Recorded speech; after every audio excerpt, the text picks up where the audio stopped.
Okay, let's go ahead and get started, everybody. Good morning, good evening, good afternoon, depending on where you're joining us from today. Welcome to the CA Workload Automation AE March release webcast. Just to let you know what's going on with the new version of the product. We're joined today by Gene Reesmiller, who's going to be taking us through the presentation. I think I know most of you, but my name is Len Thompson. I'm the community manager here at CA for Workload Automation. Excuse me. If you have any questions along the way, I know most of you are using the WebEx audio broadcast, so please use the Q&A box in the WebEx itself. If you don't see that box in the lower right of your screen right now, there's a question mark icon in the upper right. If you click on that, it will open up for you. Please feel free to ask your questions throughout the presentation, but I think probably the best way to keep things clean will be to have Gene address them at the end of the session. And with that little bit of housekeeping out of the way, take it away, Gene. Oh, thanks a lot, Len. Hi, everybody. I think I do know most of you, but in case I don't, I am Gene Reesmiller. I'm Principal Product Marketing Manager for our CA Workload Automation Solutions. And today I'm going to tell you what's new in the AutoSys 11.3.6 SP7 release, which was generally available on March the 2nd.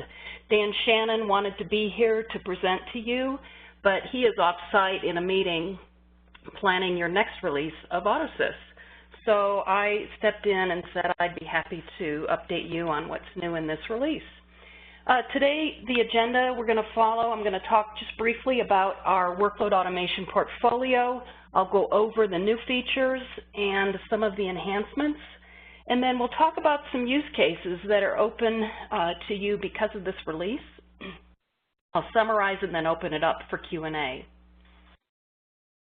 CA is a market leader in automation thanks to you, our customers, and your investments of money and your investments of trust. We are privileged to enable our customers to run some of the largest business-critical systems in the world, as evidenced by these statistics on the slide. We know that our customers rely on CA Workload Automation AE. In fact, we have several large global banks, especially on Wall Street, who have said if CA Workload Automation goes down, if it were to go down in our environment, the world financial markets would know about it immediately. We want you to continue to be an invaluable partner. We want to continue to be an invaluable partner to you, representing value for your investment. So let's have a look at the automation solutions. Today we have a substantial portfolio of market-leading automation capabilities, and it's well known that CA Technologies has multiple automation engines. Our goal is to enable organizations to use any mix of automation engines and associated DevOps tools as they see fit to help them be successful.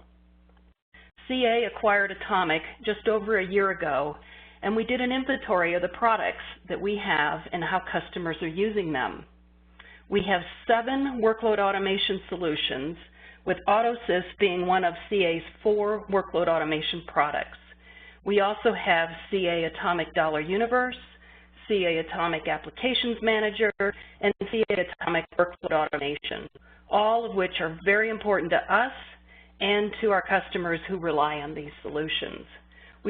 We plan to grow and lead not only in the workload automation space, but bring together the full line of these automation products from across the company to empower modern application delivery.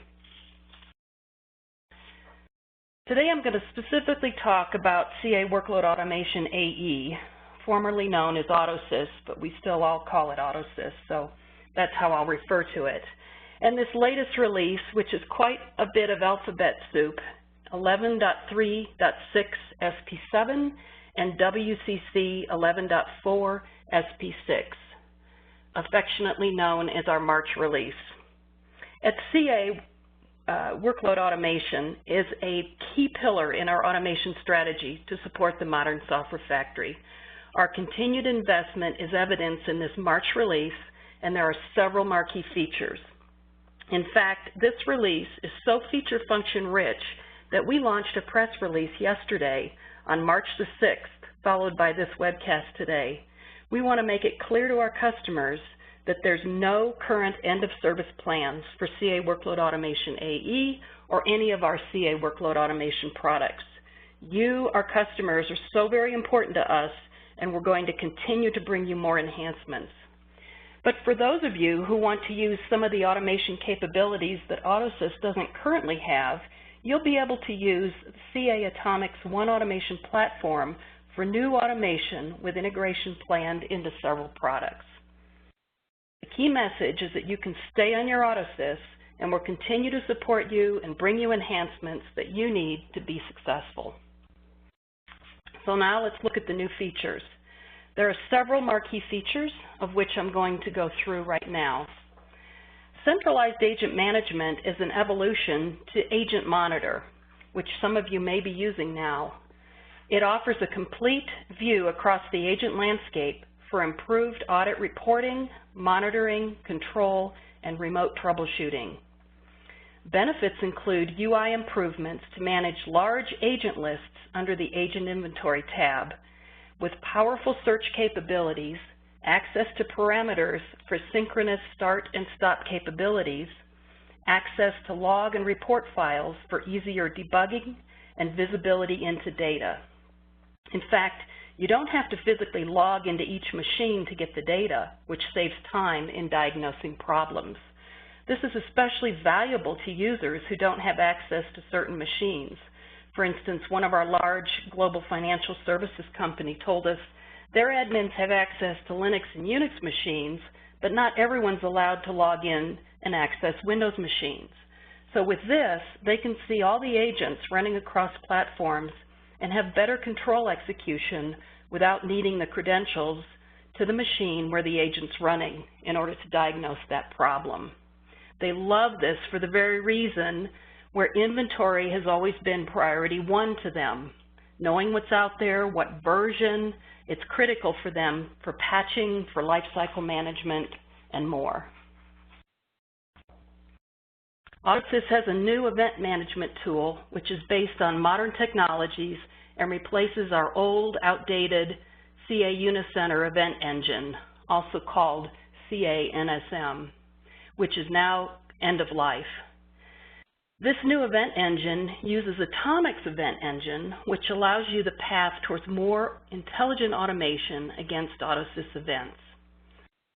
Customers can automate actions against events, such as opening up problem tickets, and you can include log files for quicker problem resolution. The benefit here is you have a more reliable and responsive event handling and notification process.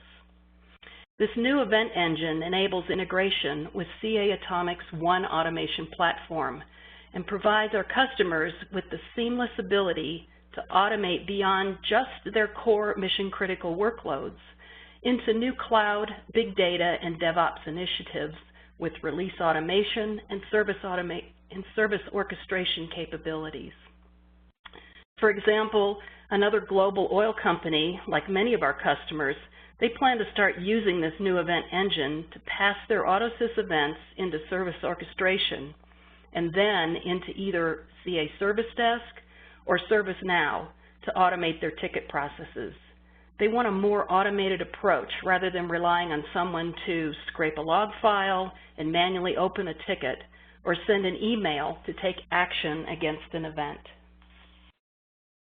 So here's a look at the integration.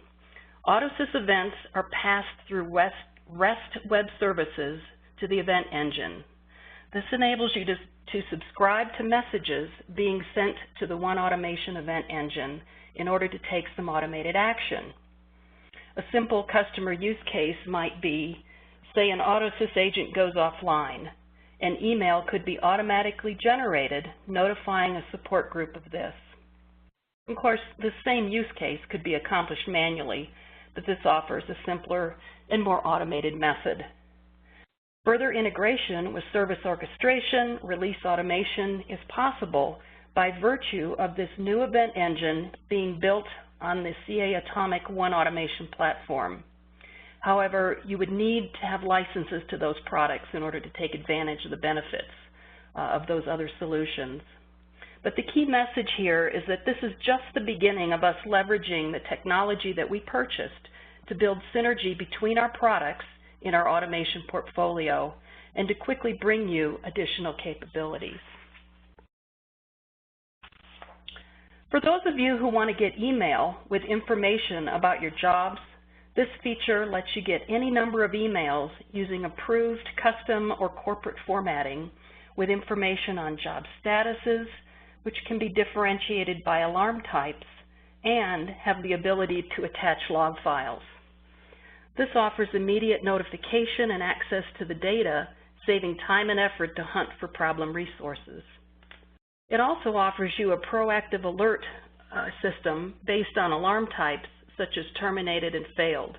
And if you'll remember, before we didn't decipher between the two alerts, the two alarms, and we only told you that the job failed. So now this saves you time in debugging as well as opening multiple trouble tickets and giving the user more control over the environment. And of course, all of this helps to optimize exception processing and lowers the cost of managing errors. Cloud-enabled automation lets you run AutoSys in the cloud, and it leverages out-of-the-box database services for AWS and Microsoft Azure. This enables an easier and more reliable connection to Oracle remote database services, and also users can pay as they go and benefit from cost savings on infrastructure. That same international banking firm I mentioned earlier is using Microsoft Azure for a lot of their jobs. They're looking forward to standardizing on these out-of-the-box database services rather than supporting their manual scripts.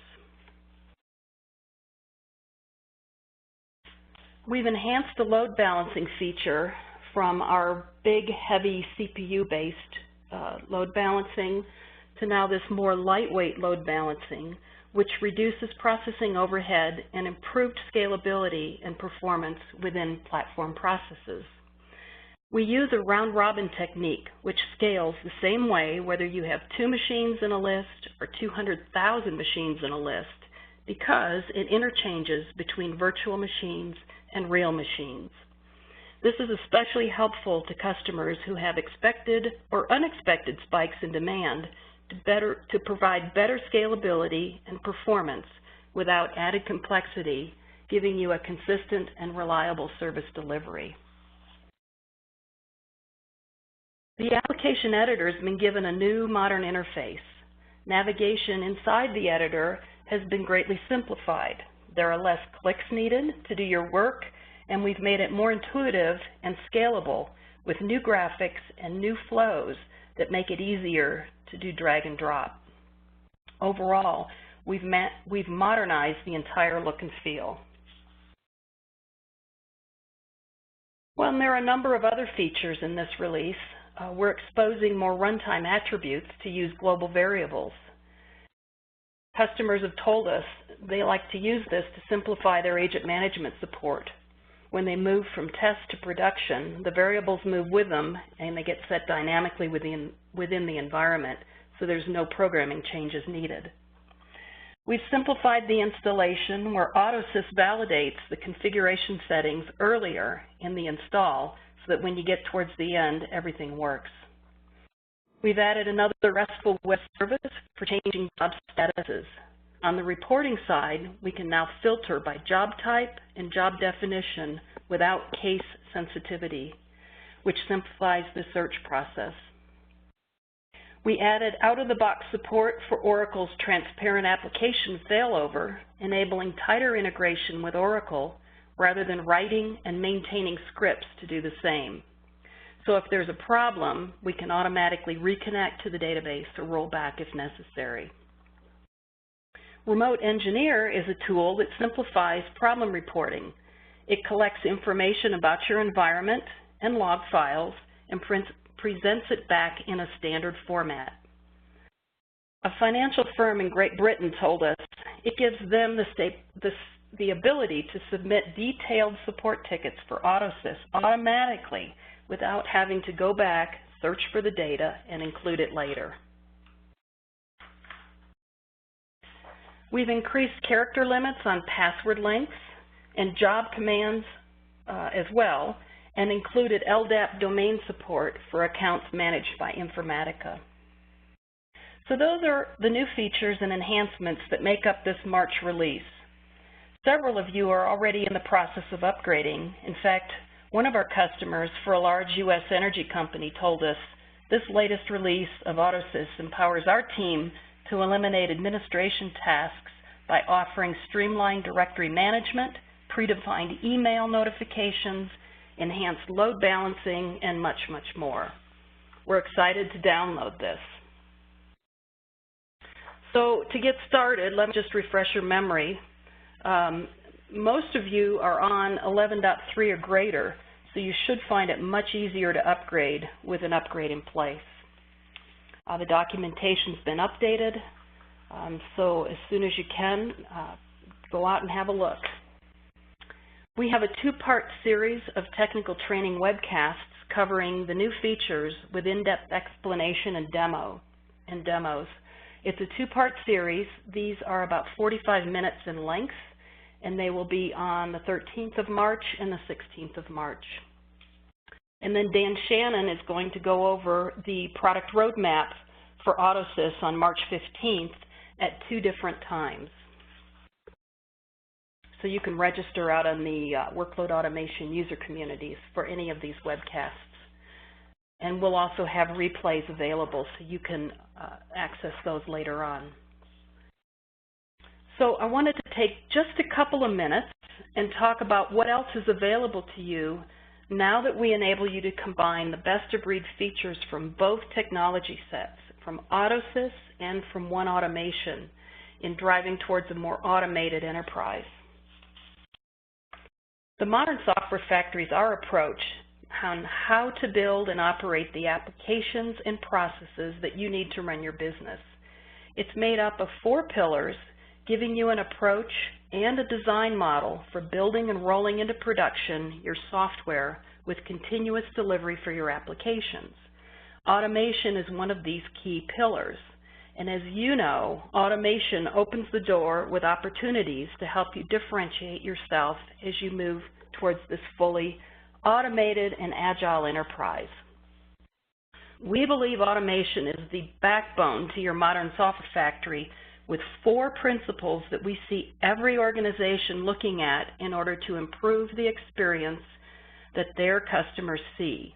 Below each of these principles, I've listed some use cases that you may or may not have implemented or even considered with automation. So the first principle is agility. How do you build a culture of agility that transcends IT and delivers a truly agile enterprise? Well, what if you could benefit from automating your ERP business processes or your service desk tickets? The second principle is on build. How do you build new or enhance existing apps quickly and efficiently? Could you benefit from self-service test data environments? The third principle is security. How do you build security into your environment so that you're protected not just from operational outages, but from new cyber attacks and such concerns? What if you had better compliance and audit controls? And the last principle is on performance. How do you realize the true value of IT by ensuring your business runs as needed and when needed?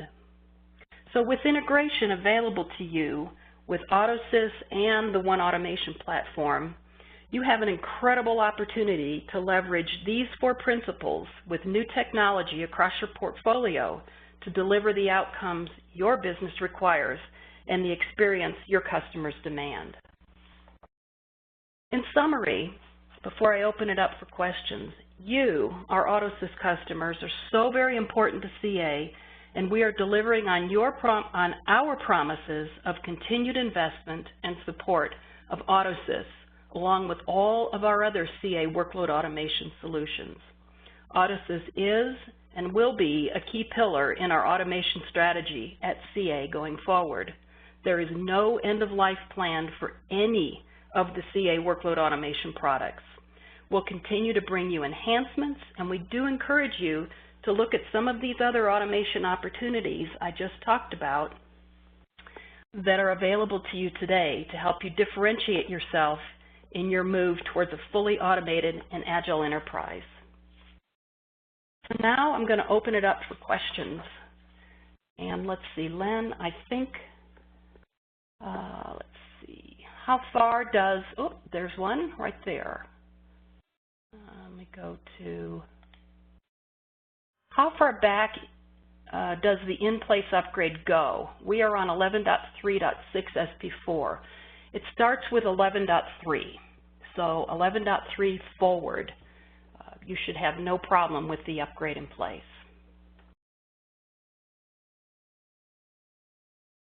Let's see here. Am I doing this right, Lynn, so I can see the questions?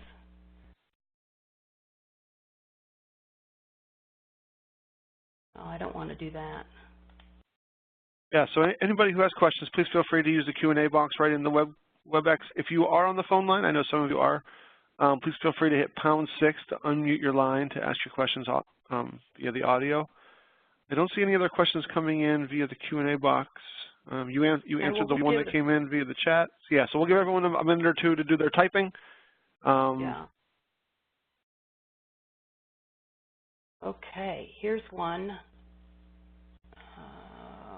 With new support for AWS Database, what is best practice for migration from Oracle to AWS? Well, that's quite a question, and I probably don't have time to answer that one in detail, but I do tell you what, if you want to join the, let me go back to the webcast that is on March the 13th. Here we go. On March the 13th, I'm sure that they'll go over that in great detail on the best practices for migrating. So, Jean, this is Karen Cleaver from CA. Hi, Karen. Hi. Just to clarify on that one, basically if you're moving from Oracle on-prem to RDS in the Amazon cloud, you basically are moving from one Oracle database to another. It's just that the RDS piece lets you manage it within the cloud without having to do a lot of the setup. For example, in the cloud, you don't have system administrator SA access to a database. So we've made changes to the install to allow you to do an install without needing that capability. Thanks, Karen. You're welcome. Here's another one. Does any of your AutoSys agent tools auto-upgrade or install the agent from a central GUI location? I believe that is coming in the next release, and Dan should address that in the roadmap presentation on March 15th. Karen, do you have anything else to add to that one? No, that would have been my answer as well. Hey, Jean, I think you're answering questions that are in the chat, which is awesome. We also have a handful that are coming into the Q&A box. If you want to click over there, we have a few over there. Where is the Q&A? Oh, here it is. Maybe scroll up to the top of it and start at the top.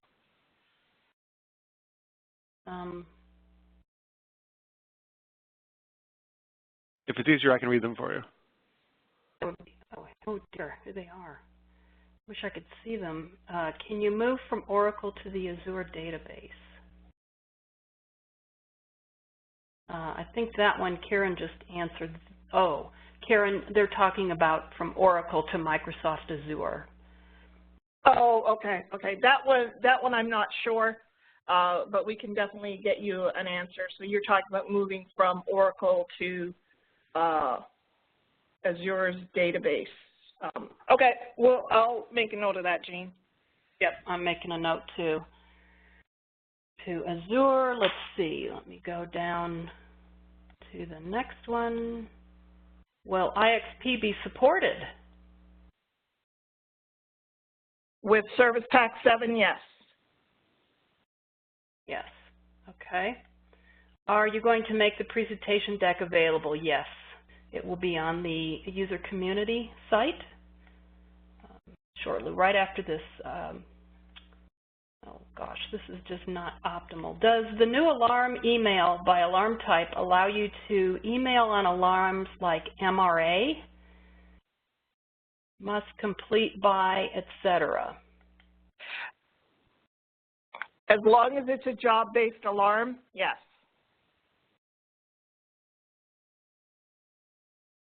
Is there any change to CCI communication? I don't know the answer to that one. Karen, do you? No. No. I know the answer. The answer is no.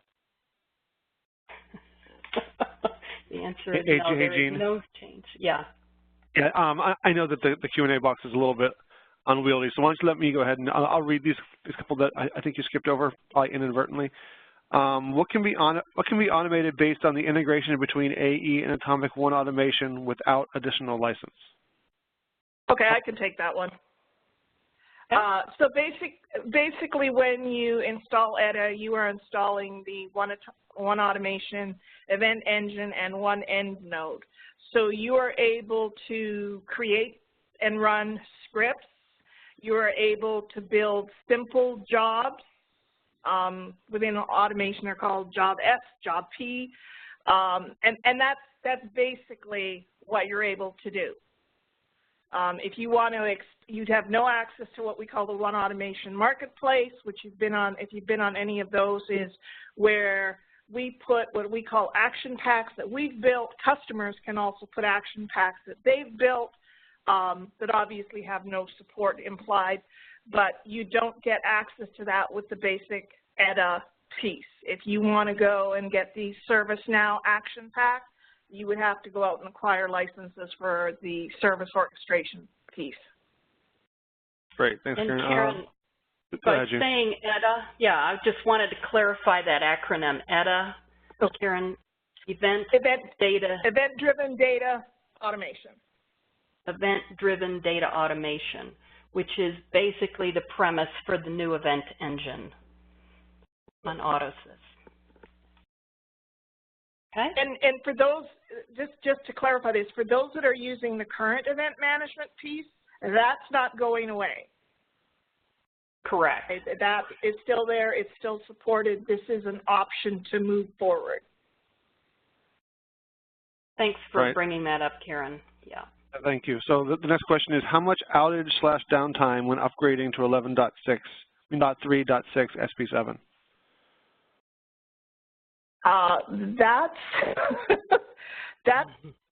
It could be 10 minutes, it could be 24 hours. It really depends on how you do that InPlace upgrade. There are database changes in Service Pack 7. So that means if you're running dual servers, you're looking at a minimum of one auto BCP to sync things up. If you're using RAC or SQL always on, it's a little more straightforward. So it really depends on the process you use to do that upgrade. Good question, though.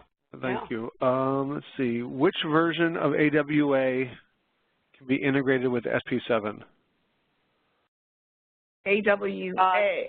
Well, that's the CA Atomic Workload Automation. It's the current release 12.1. Right. Let's see.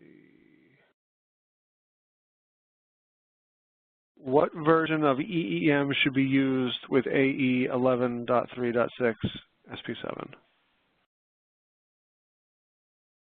12.51 CR05, but I'll need to verify that. So if you're using 11.3.6 Service Pack 6, there's no change to EAM. Right. So it's all in the release notes on DocOps. It's already out there if you want to go out and verify it there. Yeah, good point. Great, thank you. Any plans for event_daemon to be replaced by the Atomic One engine in the future?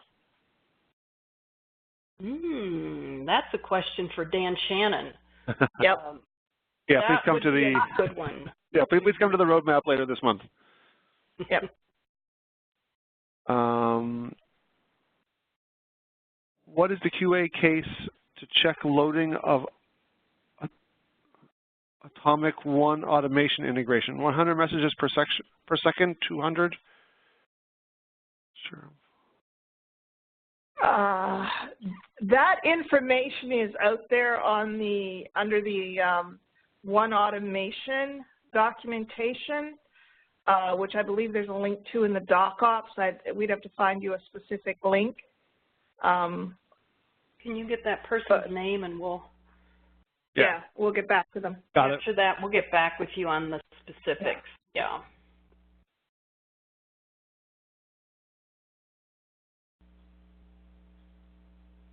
I think that's all the ones that are in the Q&A. Okay. I don't know if there's any new ones that came in via the chat. Probably are. Let me see here.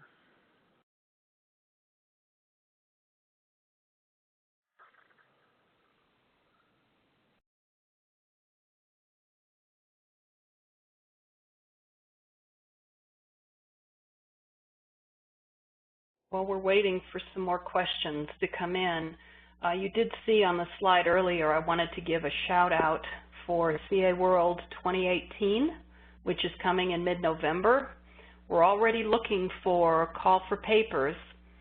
So if you're interested in presenting, or any of you are getting a head start on this latest AutoSys release, and you're doing some really cool stuff with email notifications, with the new event management tool, or what you're doing with agent inventory, give us, it would be great to share that with the other users at CA World. So don't be shy, send me your ideas for presenting. It's still early, but it goes fast. November will be here before we know it. And we're looking forward to seeing everybody in Miami Beach this year, rather than Vegas. All right, I see some more questions have come in via the Q&A. I see a bunch more. Does AE Web Service support HA, which I'm assuming is high availability?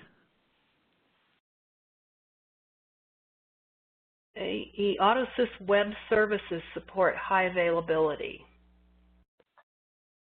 Unless HA means something else in this context. Typically high availability. I.e., if you have two web servers, will it switch from one to the other? And I have to admit, I do not know the answer to that question. All right. Next question: Will there be an automated conversion of EM automation to Atomic? Okay. So they're talking I can answer that one. Okay. So basically, there will be a utility that will take your message records and message record actions and translate them into the new event, into the new event management. That's a good question for Dan when he does the roadmap. I think he has a better feel for release dates than I do. Yeah. Right, thank you.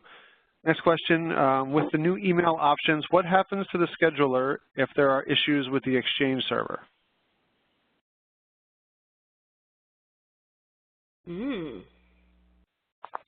If you can't send the email. That's a good question. I'm not sure. We'll have to check into that. Yeah. Sure. So if you get the person's name. Yeah. Yep.